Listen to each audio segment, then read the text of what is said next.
Good evening. I'm Carol Adelman from Adelman Peony Gardens, and we're located just north of Salem in a little town called Brooks. When you go down the freeway and see Pilot Truck Stop, you turn east and we're a mile and a half down on the right-hand side. So someone asked about how we got started in peonies, and my husband wanted to raise apples. So we raised apples for 25 years, and I'd been telling him that I wanted to raise peonies, and he said no. He thought there was only red and pink and white, what his mom had. And but the apple market crashed, so now we have no apple trees. We have 25 acres of peonies. So when I was small, from the time I was a baby until I was 4.5, I lived in Salem across from Reverend Hartwig, who's written up in a peony book that he had over 300 varieties of peonies in his yard, both bush and tree peonies. And being just across the street, my dad would take me over to see his garden, and I knew there was much more than red and pink and white. And by the miracle of the internet, I've met his granddaughter who lives in Duluth, Minnesota. So we did buy a few peonies from him, and when I was 4.5, we moved out to Brooks, and lo and behold, I ended up living in Brooks in my married life too. So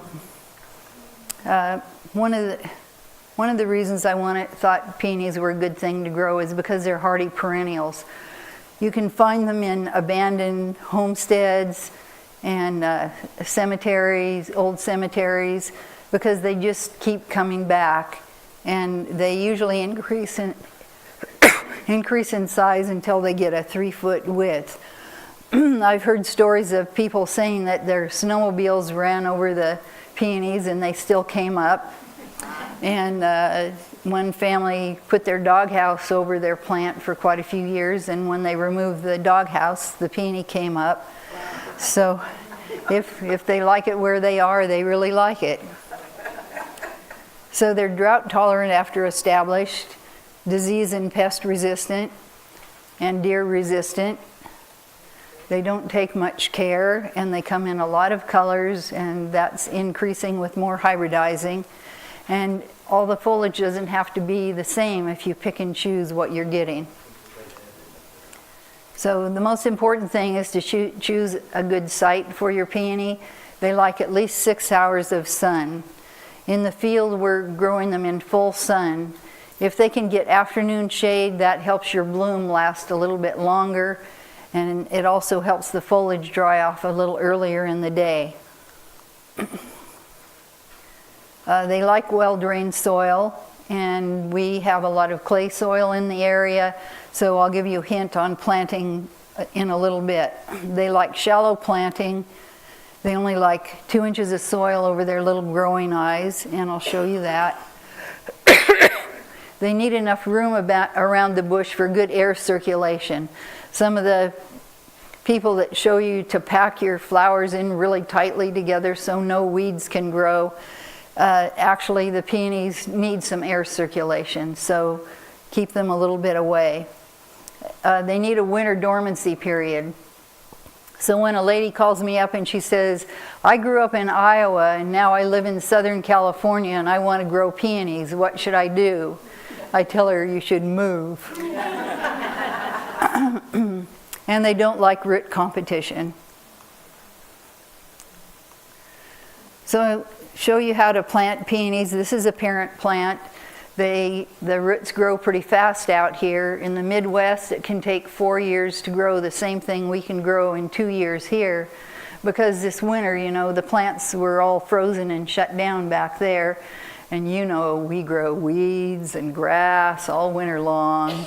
We've already mowed grass 2 times at our place. So the little white buds that you see up there are the growing eyes, and they grow on the sides of last year's stem. So here's last year's stem, and they'll have two or three of those around. And so when you make a division of the plant, you leave some of those buds with a root piece.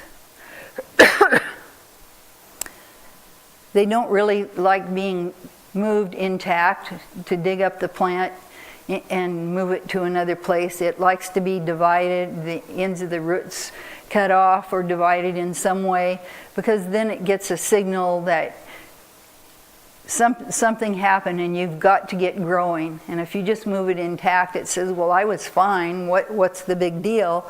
And it doesn't really like to grow very fast.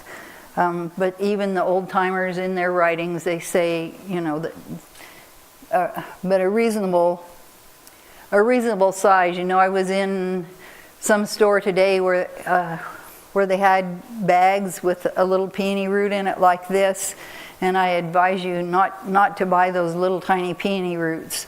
This size is about like this because we're planting it in the field, but usually what we send out is 10 inches long with 3 to 5 growing eyes on it.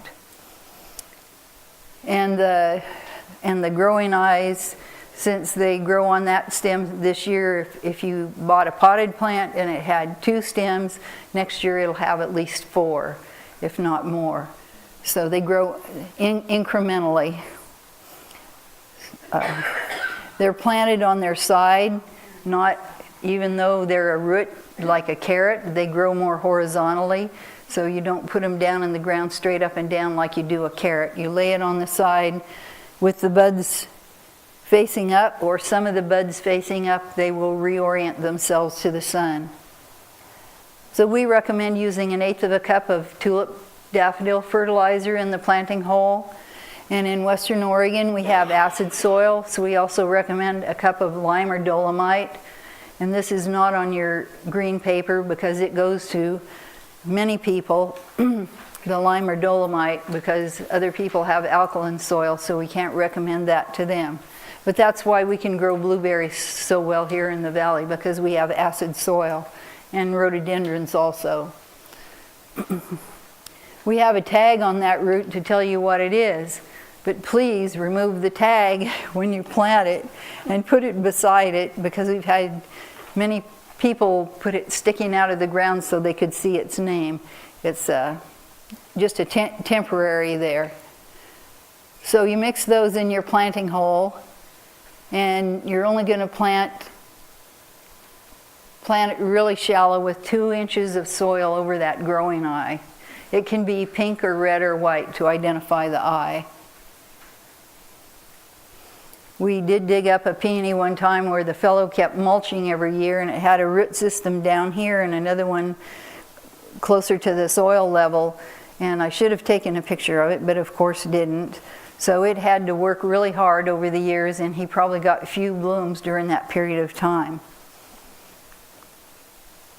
So what I recommend is to loosen the soil, put your tulip daffodil fertilizer, your lime and or dolomite in the planting hole, and stir it all up, and then level it back off, totally level, and then lay your root down on top flat and pull dirt up from all sides. And that way you're making a little moat around the edge so that the water can drain away, and you haven't put the root down in a hole where it's going to be sitting in water.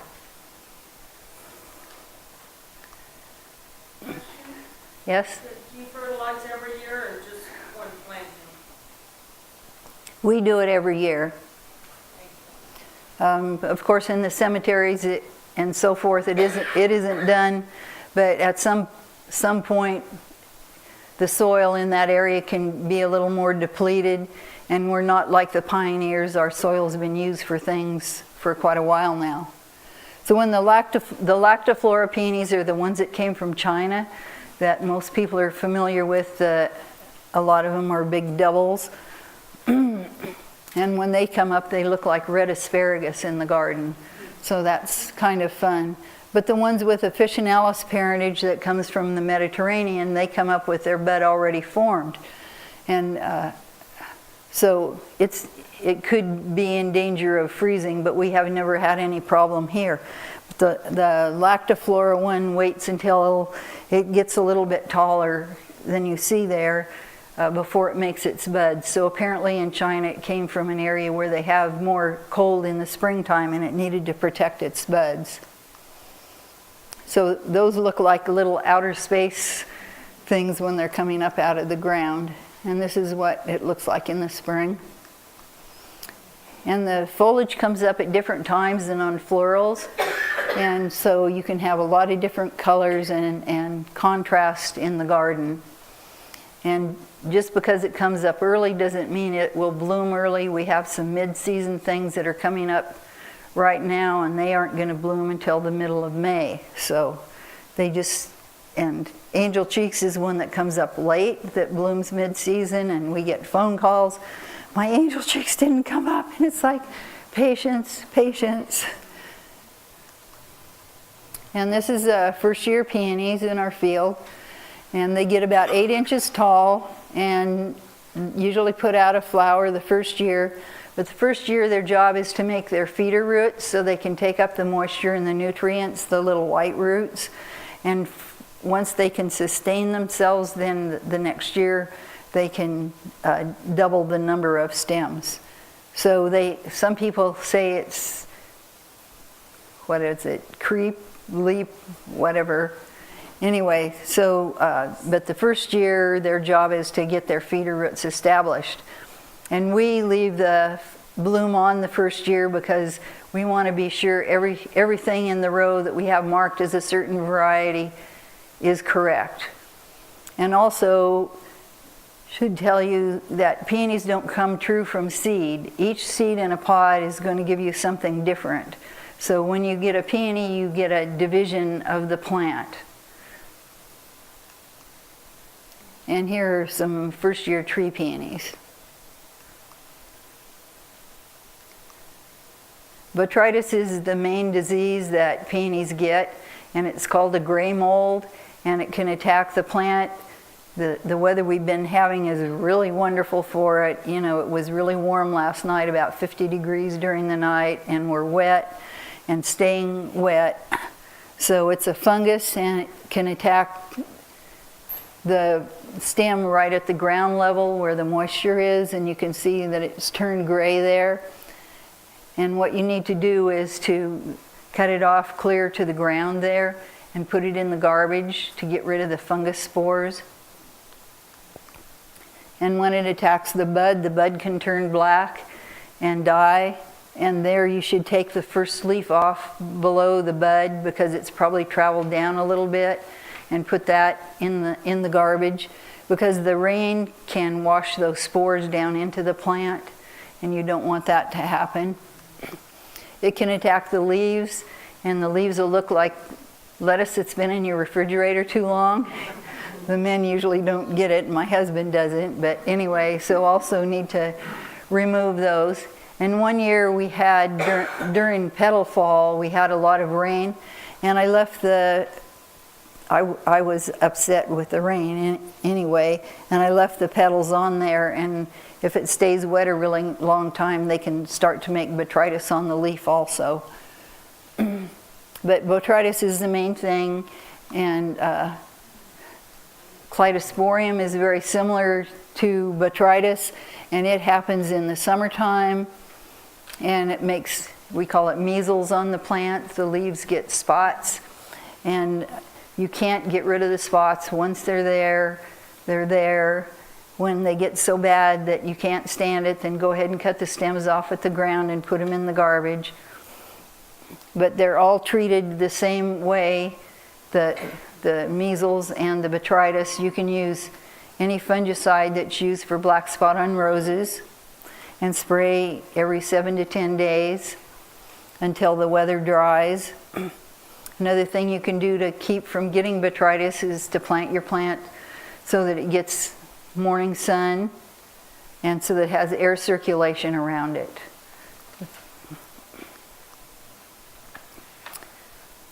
These are our peony beds in winter. We've cut all the stems off clear to the ground and disposed of them so we can get rid of any fungal spores that are there. And we get people from other parts of the nation who come and say, "Oh, and you planted moss between the rows."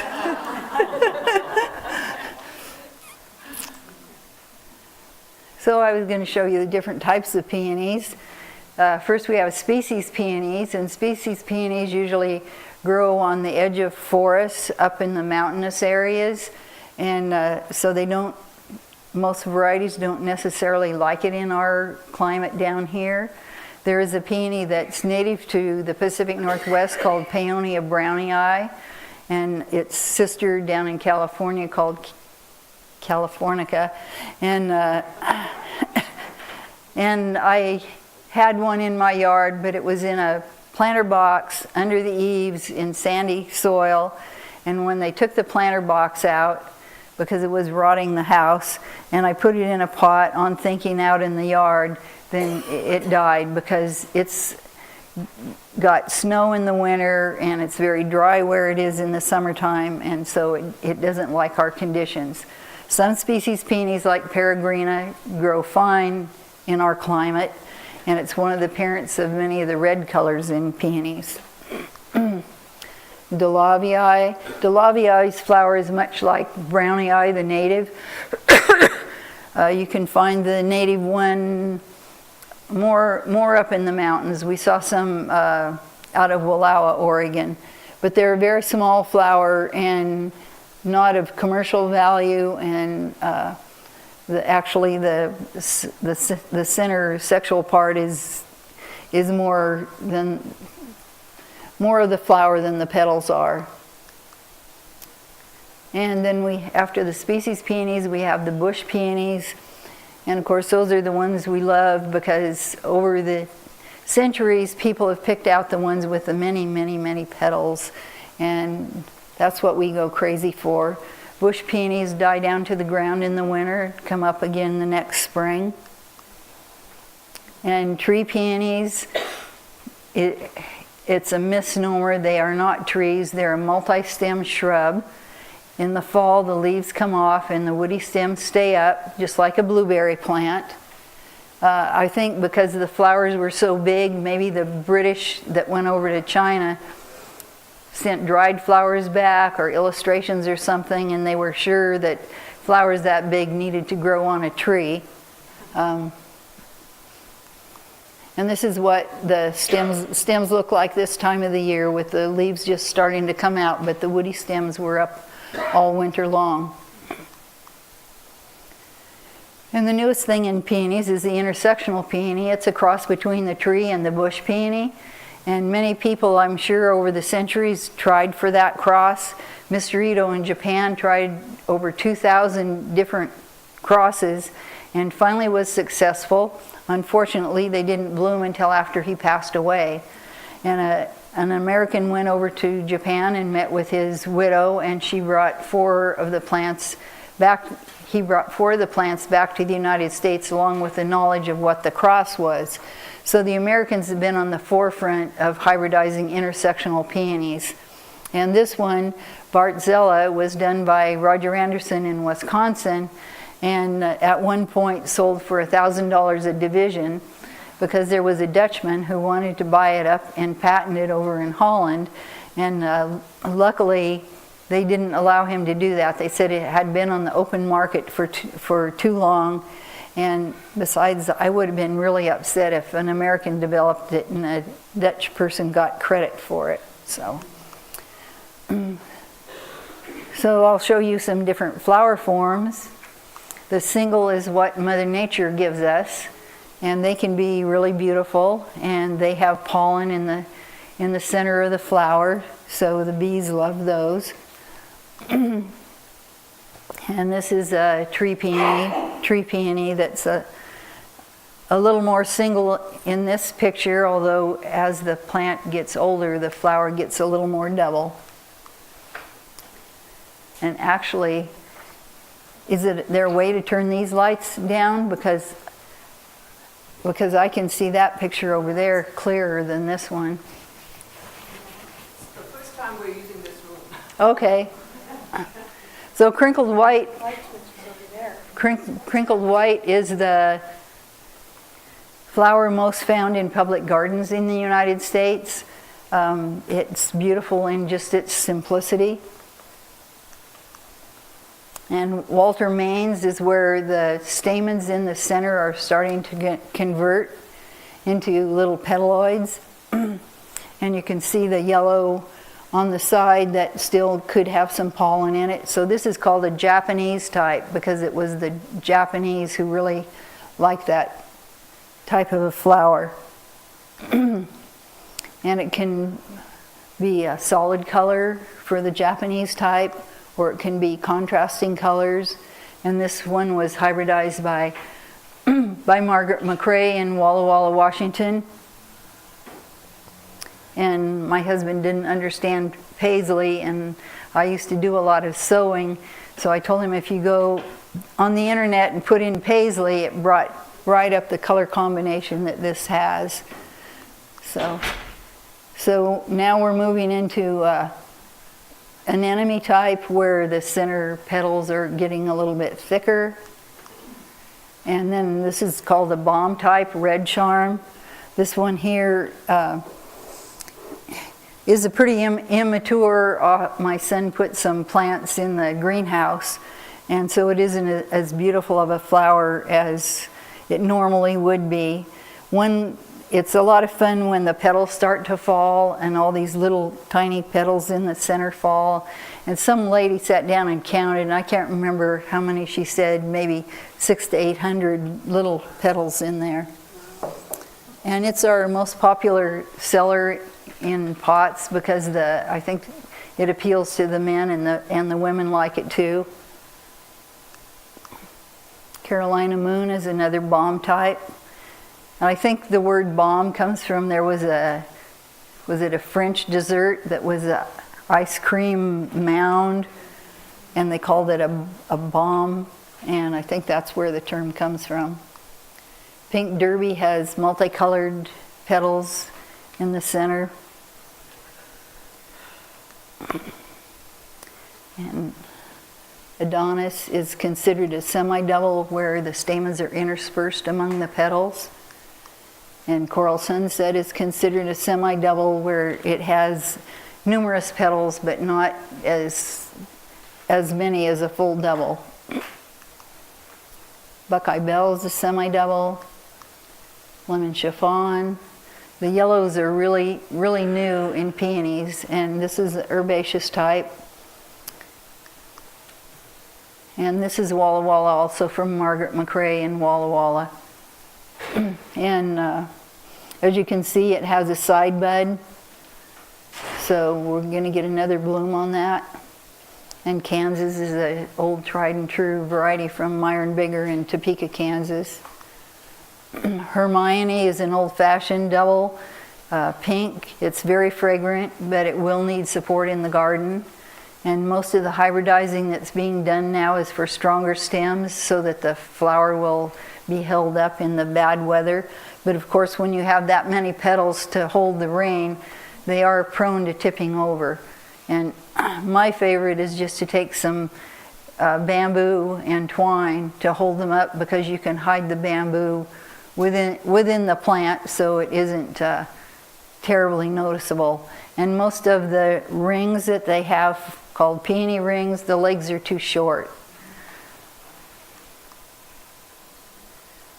So there's a new designation by the American Peony Society called Award of Landscape Merit. And there's a committee with members across the United States with different climates and growing habits who've assessed these peonies to say that they will stand up in the weather, they'll look nice all summer long, and they're something that you would like to have in your garden. Now, the first couple of years that we selected Award of Landscape winners, we had the whole world of peonies to choose from. So we nominated a lot of them in the very first years. But some really beautiful peonies, like Madame de Verneville from the 1840s, 1850s, stands up really well and is a wonderful flower, but it doesn't do well in Arkansas. So it won't make Award of Landscape Merit.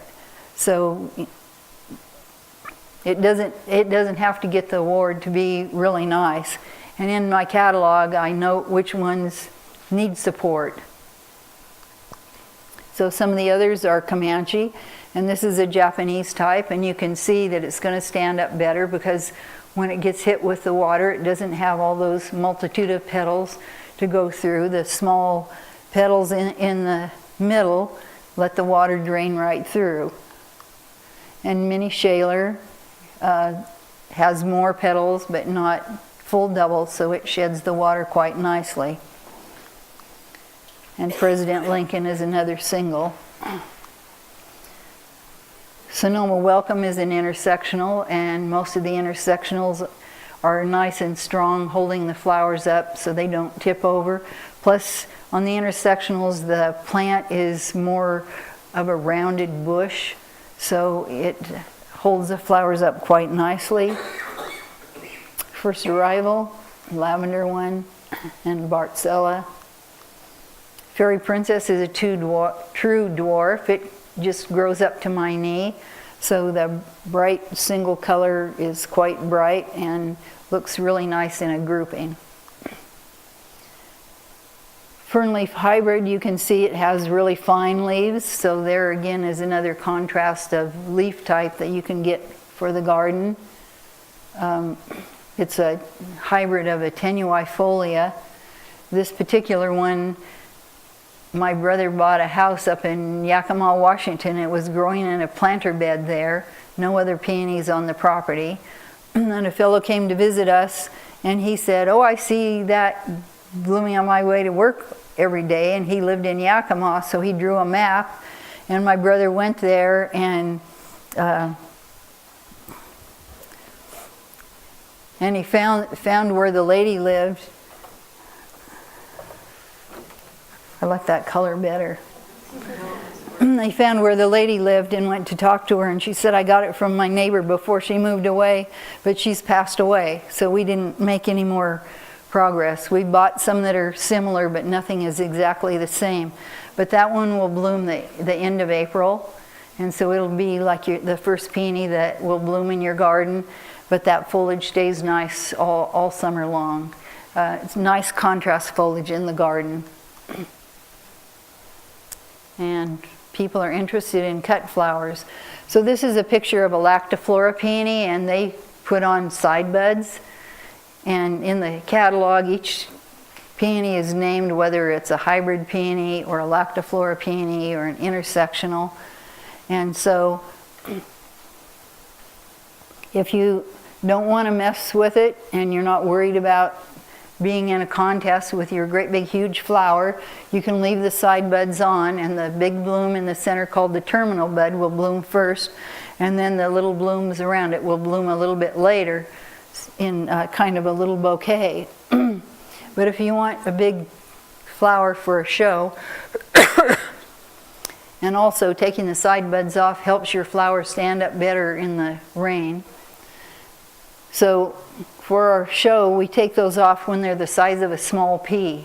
And usually you'd put your fingers on the terminal bud and then grab hold of a side bud and pop it off to the side. There's a little leaf that comes out, and you want to leave that leaf on so you don't pull it straight down, you go to the side. And they usually have plenty of turgor pressure in there, so they just pop right off. So pretty soon, as the peonies grow and the side buds get to pea size, our employees will be out there taking them off. So you wouldn't believe how many blooms we discard for that. Because when we first started, my dad drove in the yard one day in his Gator, and he said, "What's this about cut flowers?" He said, "I thought you were growing for roots and for plants." And I said, "Well, funniest thing, Dad, when you get lots of plants, you get lots of flowers. Might as well make use of them." So now we ship cut flowers all over the U.S. And going to the American Peony Society flower competitions, we've won Best of Show 8 times. So I have lots of ribbons in my house. So the hybrid peonies generally have only one bud per stem. So those we don't need to disbud. In some cases, or if they're very vigorous, sometimes a hybrid will have a side bud, but generally not. So all on its own, it's going to be a quite large flower. So my husband recommends that you cut them in bud because we have the tendency to wait until the flower's fully open and majestic to bring it in the house, and then we say, well, that didn't last very long. So if you cut it in bud, then you can have the enjoyment of watching the flower open. So the correct way to feel a peony bud is it should feel like a large marshmallow when you squeeze it. And if it still has a knot in the middle, then you should wait. We have one variety, Ann Cousins, that has to open partially before we cut it. Otherwise, it won't continue to fully open. And of course, if they're a single petal flower, one of those singles, you have to cut it tighter because it takes less time for it to open because it has so few petals. So it depends on a few things, and actually for each variety, the fellows have to squeeze them. My husband likes the bomb type ones because they'll open very well by themselves, where the doubles, especially if we get really hot temperatures a little early, sometimes it can stop that really full double from fully opening. So cut in bud, and there's the crew out working way back when. And the flowers on the far end are open a little bit more, so those we were taking to farmers markets, and the ones over here we're shipping to floral wholesalers. And we store in water, and you can store them in the refrigerator, but you probably should put a plastic bag over the flower because most refrigerators now dehydrate things. And even in a normal, we have a refrigerator that's 50 years old, and it doesn't dehydrate. I have to defrost it, but still you should put it in plastic or something if you're storing it long term. So we store in water with flower food in the water, and we hold them in the cooler at about 33 degrees.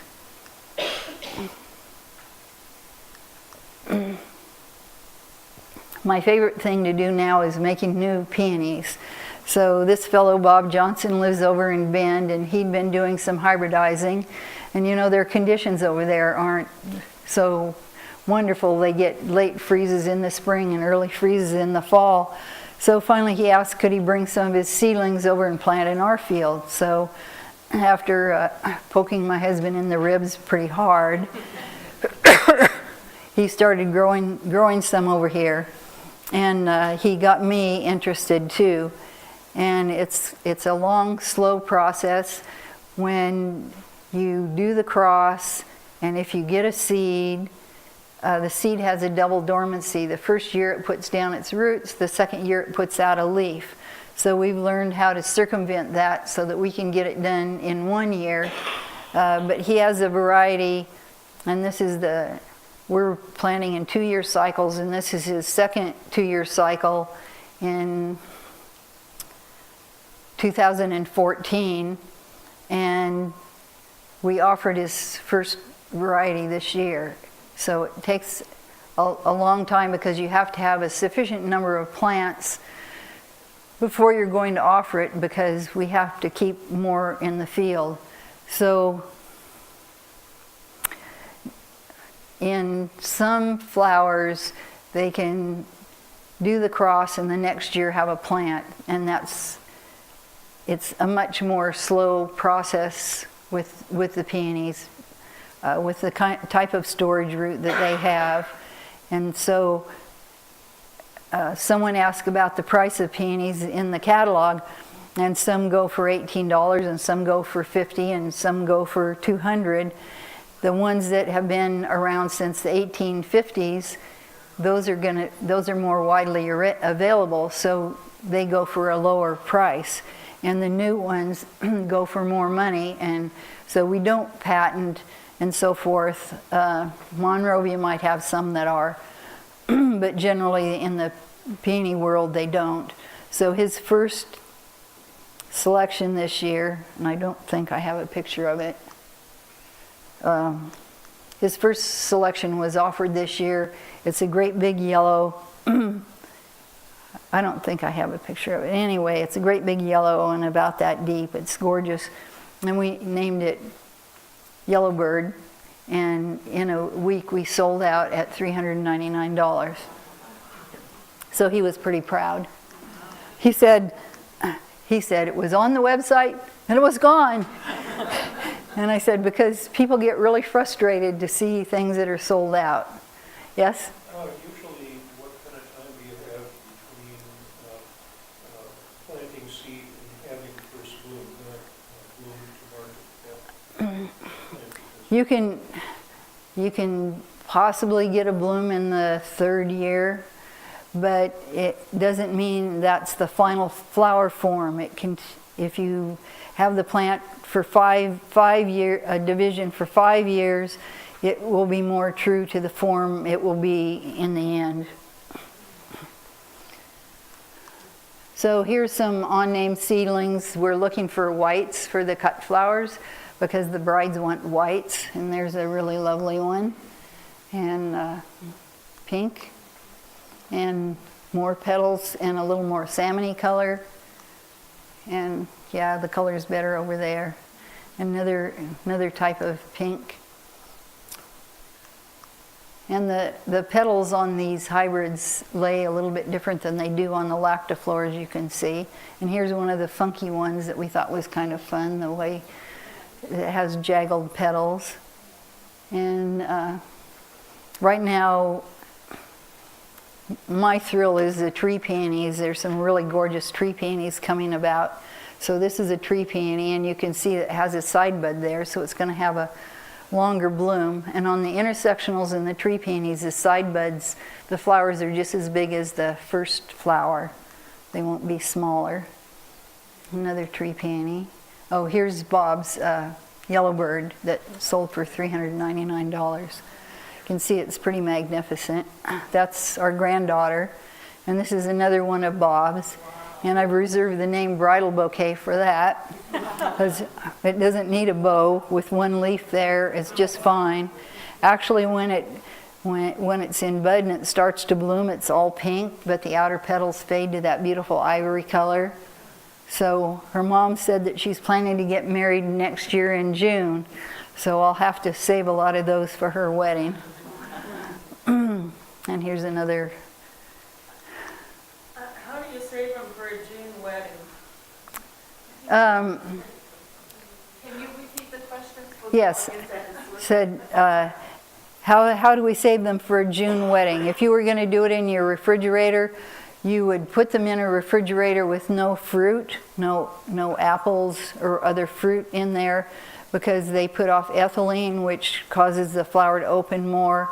So you could they now have 2-gallon Ziploc bags, and cut them when the bud is dry, but the plant has been well watered, and seal it in there and put it in the refrigerator. So here's a deeper pink. What am I going the wrong way, or what did I do? So this is Bill Seidel, and he passed away last year. He is the world's top tree peony hybridizer, and that's my son David and myself in his garden with one he named after his mother, Anna Marie. And so I was able to get seed from him and also divisions of his plants. So I have some pretty exciting things coming in the garden. And I had been taking these flowers up to the showroom so that people could see them, but unfortunately they went right to these beautiful seedlings, and the customer service had to spend all their time explaining, no, it doesn't have a name, and no, it's not available, and no, I don't know how long, and no, I can't put you on a waiting list. So I just quit taking them up to the showroom, so people have to walk out in the field if they want to see them. So, but something that gets a lot of flowers on it like that would really be popular in the garden. And of course the tree peonies have the beautiful leaf shape.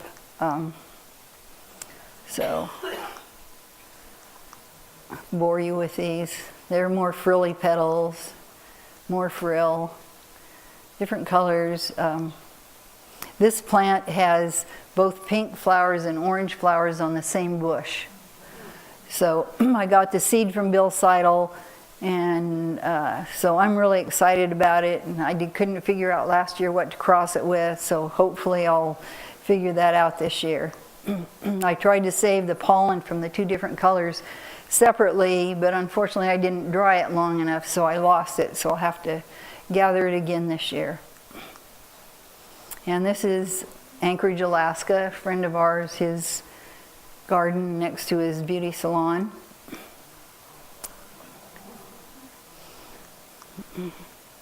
And we sell potted plants that are blooming during open house. This year we open April 27th, and my granddaughter stretched it out, I think, through May 17th. But sometimes the first week of June we get heat wave, so we have an indoor showroom because usually when we open we have bad weather, and so you can come inside and see what has bloomed so far. And as you come a little bit later, we've saved things in the cooler so that you can see even more of the bloom. So you can just go outside and look in the garden and see what you want, and then you can come inside and your mind will be boggled even more about what it is you think you want. But we have potted plants, and those can be planted in your garden anytime when you get them. But the bare roots that we ship out, we ship in the fall. We ship between September 15th and October 15th, and those should be fall planted to give them a time to start growing their feeder roots before the cold winter. And we have put in a display garden. That was another thing that I had to elbow my husband about, and a couple of other things. And so my friend Gloria, who's helped me for a number of years, she gave me a plaque that says, "The man who says it can't be done shouldn't stand in the way of the woman doing it." So, and took us to the third landscaper till we were happy.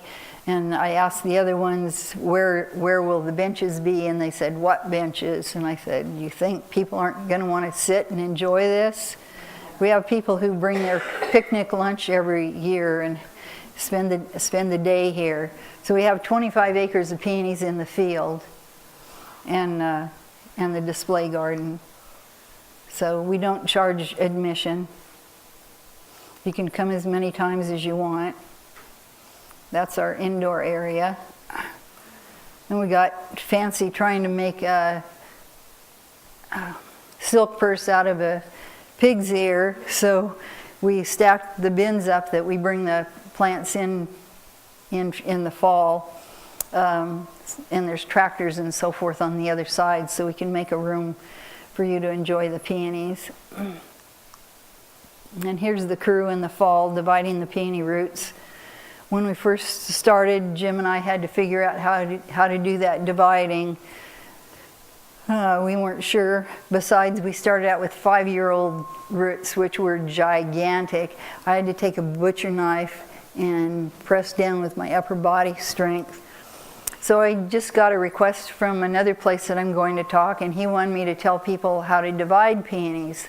So if you have a really old peony, a really big one, my aunt used to go in with a shovel and take out a pie wedge. So she had stems coming up in the center and then roots radiating out. And then you can get rid of some of that extra root, but the stems are going to make the crown of the plant, and they will be the center of the plant, and the roots will grow in a complete circle around that center. Of course, if you paid a lot of money for a peony root, you don't want to do it that way if it's, fairly young. So then you want to totally dig it up and see what you're working at. But generally, 3 to 5 growing eyes on a big root piece. How often do you recommend dividing them? They don't really ever need divided if they're happy where they are. Usually people want to divide them because they want to share them with other family members or neighbors, or they want to put more plants in their yard of the same thing, or they're going to move. And we get lots of calls about, people moving, and if they don't take their peonies with them and the next family moves in there and they destroy them, it's pretty upsetting. So here in the fall, we have everything in alphabetical order in there, ready to pull the orders, and this is how they pull them. We've got 2 copies of the invoice there, one for our checklist and one to go to the customer, and each root has its name on it. And then it's checked the second time when it's packed in the box. And technology is really pretty interesting because we didn't have this when we first started 24 years ago, but Katie can set that box on the scale. The scale's hooked up to the computer, and when she types in the order number, it brings up the person's name, address, phone number, tells which box is the best to put the order in, and it checks the address to be sure that's a valid address, and if it's not, then we have the phone number there so that we can call the person and ask about it. And at the same time that she hits the button to print the shipping label, it sends the customer an email that says your peony order's on its way and this is your tracking number. So that is much nicer than it used to be. So granddaughters love coming out, getting flowers, and our granddaughters range in age from 30 years old down to 6. So we have a wide range. Here's the Adelman crew. My husband and myself in the center, and in the white t-shirt, our son Steve and his daughter Katie. And Katie's 24 and she's been running the office for a few years now. And on the other side is our son David and our head man Juan. He's been with us for 17 years. So this is full bloom in the field. We have drones come out. They're supposed to ask permission if they can use their drone. We had a fellow in a wheelchair. He called it from, what did he call it? Anyway, he's posted it on YouTube, flying the video over the garden and the field, showing that the little kids have fun and wheelchairs and walkers are accessible in the garden. And Avery had to try to find the biggest flower for her mama. And never dreaming I would write a peony book. The Timber Press asked David Michener of the University of Michigan to write a peony book, and he's an educator, but he doesn't have the photos, and we knew each other, so he asked me to join him. So we did it by email. He'd write the front chapters and email them to me, and then I'd critique him and call him back, and he'd make corrections. And most of the descriptions of the individual varieties are mine. So I just got my second, whatever you call it, check from Timber Press yesterday. So it made the New York Times summer reading list. So that's really pretty amazing. So I do have some tonight, and I believe it's in the library also. So I can take questions.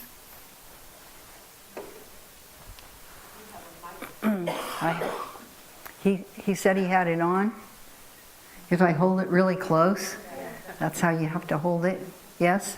You said you fertilized every year. What time of the year? She asked what time of year do we fertilize each year, and you get 3 choices.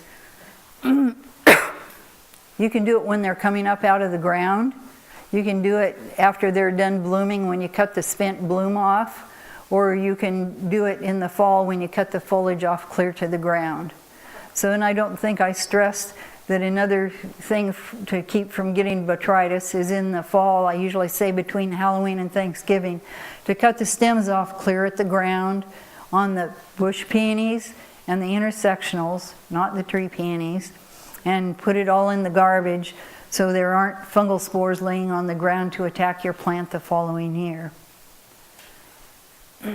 And if you had a problem with botrytis, Then when they start to come up, spray with any fungicide recommended for black spot on roses. Or if you know that they're in a bad spot, maybe it's time to move the plant. Yes?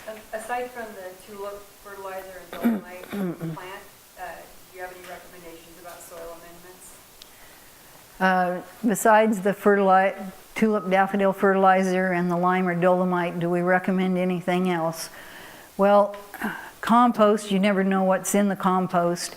And if the plants get too much nitrogen, you can have a luscious plant, probably with no flowers, and it will be more prone to botrytis.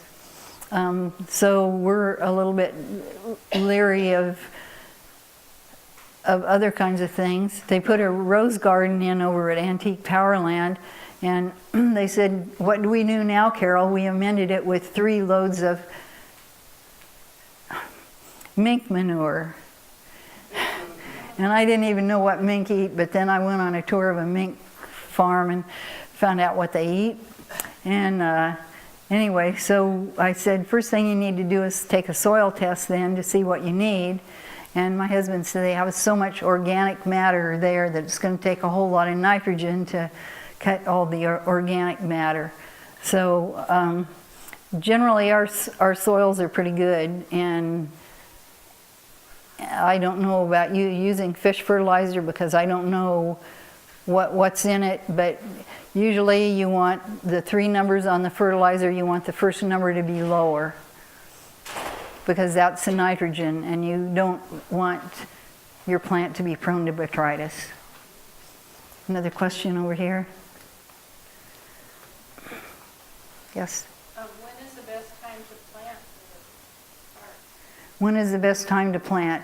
The peony divisions, or the root division, should be planted in the fall.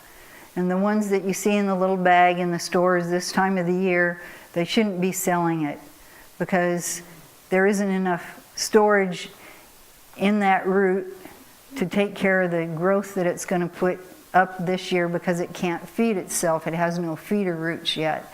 So just avoid buying those in the little bag. Buy from a specialty grower or buy a potted plant.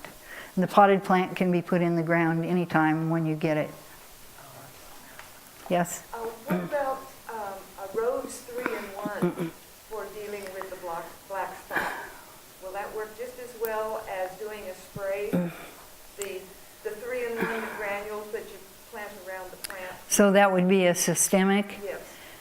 I don't know. Gary Chastegner up at Puyallup with the University Extension has been testing a lot of different fungicides on the peonies, and he definitely said none of the biological ones work, and I haven't really heard about systemics that would work. Yes? So what do you want your nitrogen number at? 5 or below, or? It's really hard to say because we used to say use a 5-10-10, and then one man, I swear, he went every place he could in the county to try to find 5-10-10, and he couldn't find it. So he was pretty frustrated, but generally just lower. I think tomatoes, tomato fertilizer, the tulip daffodil fertilizer, those all fit the bill.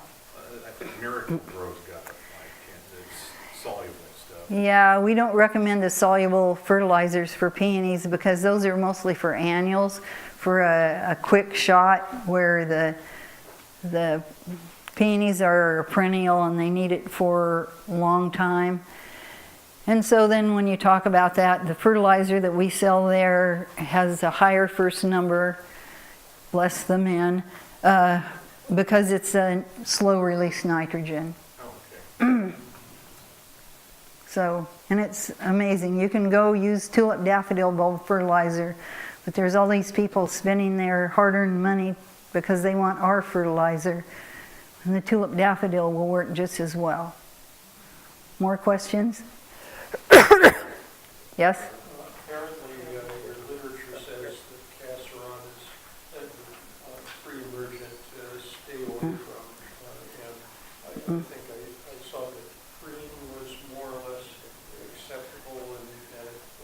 Okay, he's asking about a pre-emergent to keep other weeds from growing around the peonies because they don't like competition from grass. And in my literature, I say to stay away from casseron because it will kill peonies, where preen is safe, Preen, is safe for the peonies. And they're both granules, but don't get the wrong one. My neighbor kid, he put some on his mom's coral charm, and anyway, they had to dig it and move it to somewhere else. Somebody put casseron really heavy someplace where my son moved, and they didn't have things grow in that area for ages. Yes? I'm sorry to ask another question, but you just reminded me that one of my peonies came from my mother's garden many years ago. It was embedded with grass. So there's still grass that grows around it, and I try to pull it out, but it's impossible. So is there a way that I could deal with that and make the grass go away? Or? I don't know. My husband said that if it's like mature grass, it's pretty hard, but there are grass killers that will just kill grass that you can use on the peonies. And it scares our neighbor to death. She has roses and she refuses to use it when it'll work perfectly well to get rid of her grass. Yes, there were peonies in bush garden, and they needed to be dug up because there was grass everywhere. When they were dug up, the roots weren't as big around as my fingers because of the grass was constricting what their growth could be. And nice, healthy peony roots are big around like big carrots. And they have a lot of food storage in there to sustain the plant. And people ask why we don't ship a multitude of little tiny roots, why we ship a big one. Because the big one can withstand the lack of moisture for quite a while. Because it is big, and we've had them go in the mail and not claimed after 6 weeks and come back and they're perfectly fine. So they're pretty hardy critters. In fact, we dug up one that was really, really old, and from my mother-in-law's place, and it was so big that we had to cut it in 4 pieces with an axe to be able to pick it up to put it in the back of the pickup. And I planted it at work and shared it with friends and everything. And in the spring, my husband came to me and he said, "Did you leave a piece of that peony root under the diesel barrel last winter?" And I said, "Yes." And he said, "Well, it's sitting on top of the ground trying to grow." So they're pretty hardy critters. So it amazes me when people say theirs died. It's a rare occurrence. When they're dead down to the ground in the winter, but this is a bad question, but I always get weeds in there that I want to get out, so I have a tendency to spray Roundup back in there. Is that, I mean, it's dormant, it's under the ground, but is that Roundup still going to mess with it? If it has any green, Okay. if it has any green, you've ruined the plant, and it won't come back to what it was. So maybe check for some pre-emergence other than that, because we've done it sometimes too, just to make sure that there's no green there. But we've heard of nightmares from doing it too. So, yes? Would it be possible to dig them up and take the weeds out, the weed roots out, and then just put it right back? Yes. And would you lose a year's growth? Yes. So, I guess I didn't repeat her question. She said if you're getting a lot of grass or weeds growing in amongst the peony root, could you dig it up and remove those and replant it?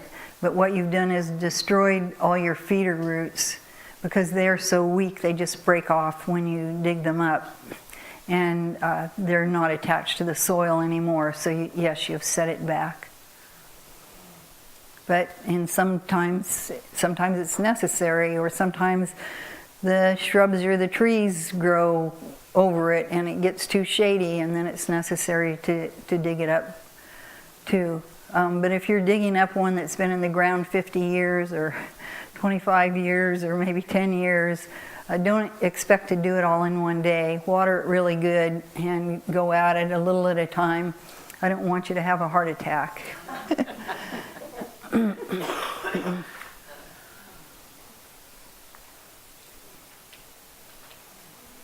Anything else? Question. Yes? I have 4 of them, and 2 of them are not coming up right now. And last year, I had a ground cover that went over them, and I've since pulled all the ground cover away. There's nothing there anymore. But I'm just wondering if the ground cover being on top and so close may have... She had a ground cover over 4 of her peonies last year, which she's removed, and 2 of them aren't coming up yet. But some varieties aren't coming up yet because it isn't their time. Okay.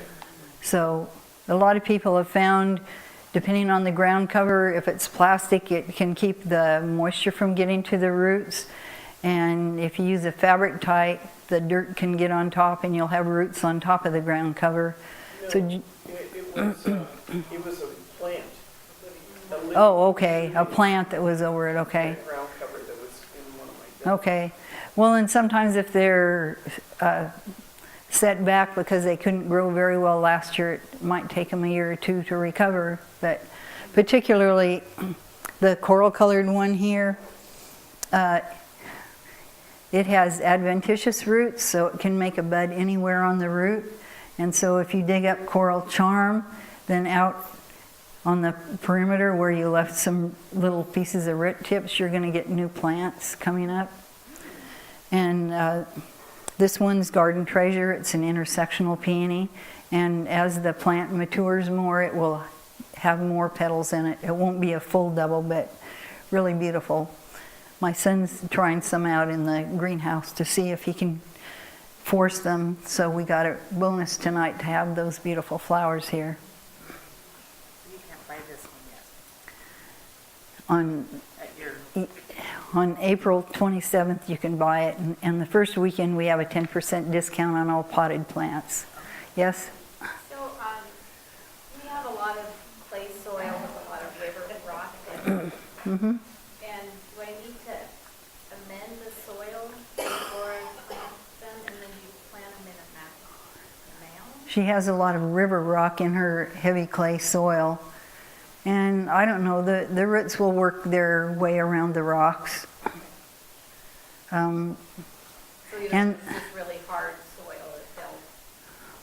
One of the things that I'm trying a little bit when I'm replanting where I have that really, really heavy clay is you can buy this ground up hazelnut shells, pretty fine, and I'm mixing that in because what you want is air holes, so as those disintegrate, they'll leave air holes there in that heavy clay, I'm hoping, I'm planning. So they're So- ground up. Yes. Where do you find the ground? I don't know, the fellow who's doing it is located in Mount Angel, and I think you can probably get them at Al's and Bauman's by now. Okay, thanks. So and the good thing about growing peonies in clay soil is it retains moisture, where peonies that are grown in sandy soil, the water goes right through and makes them more prone to some other kinds of diseases. And it's a lot of those people, they overwater, and that's not good for the peonies either. Now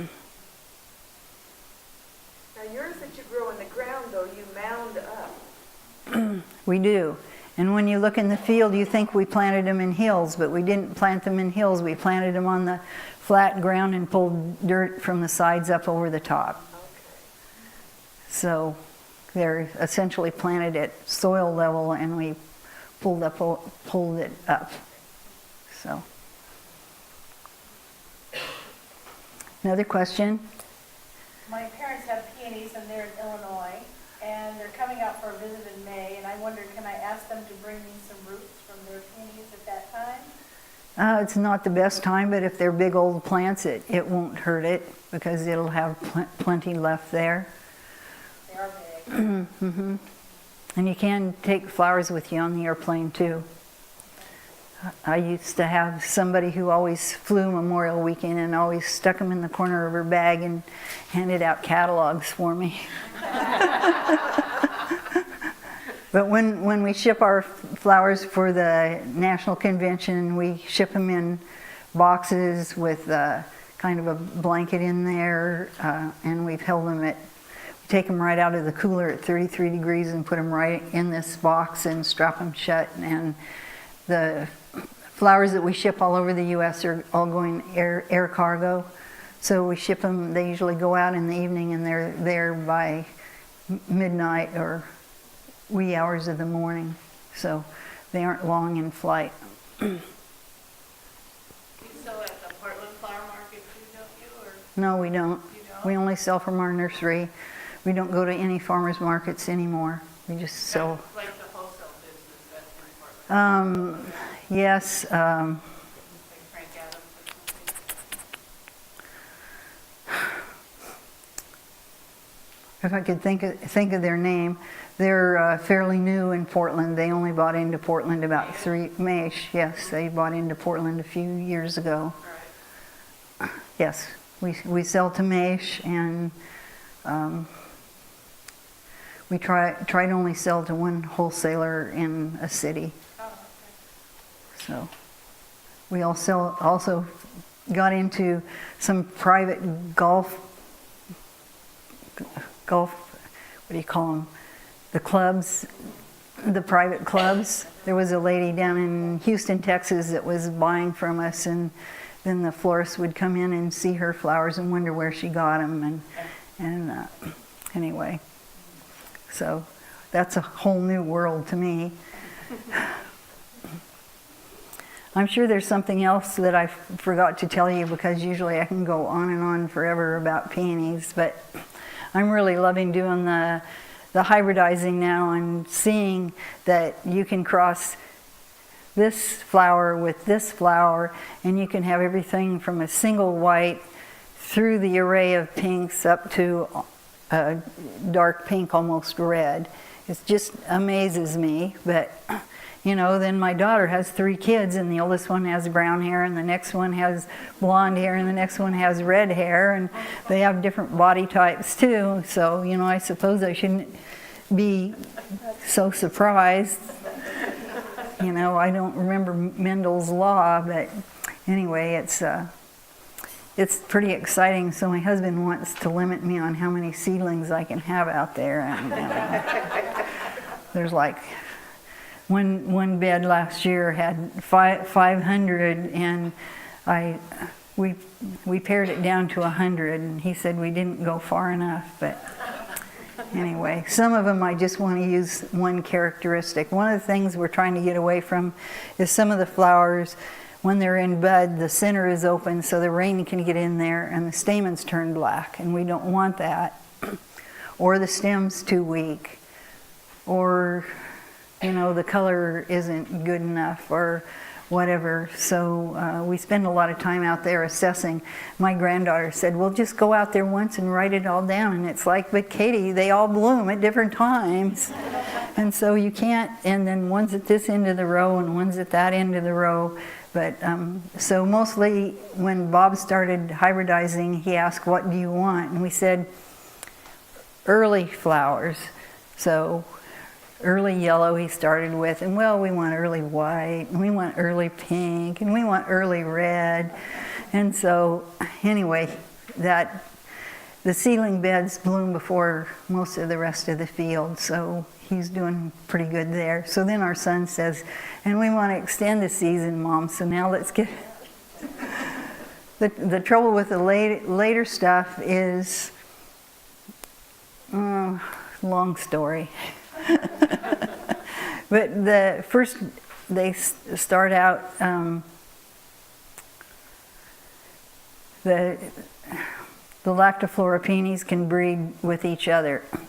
And then if you cross them with something else, like the intersectional peony, it's sterile. So if you can get a seed from an intersectional and get it to grow, wowee, you're into the next generation that sets lots of seeds. So we had an intersectional last year planted in the seedling bed, and we found 3 seeds, so it'll be interesting to see what we get from that. So they go from diploid to triploid to tetraploid, and tetraploid's what we want because it sets lots of seeds. But it's pretty exciting, and you can come out more than once. Like I said, we don't have a festival. We don't want a festival. We want to keep our farmland, but you can come out multiple times, you know, early, mid-season, and late. And people say, when's full bloom? And so the most flowers are in bloom usually between Mother's Day and Memorial Day. But sometimes facetiously we'll come up with some day in the middle of the night that's full bloom just because, you know, we can't have everybody come all at once. But, you know, do come, and we invite retirement homes. They bring their buses out, and then we usually send a bloom home with each person, and they say, well, why did you give them a flower?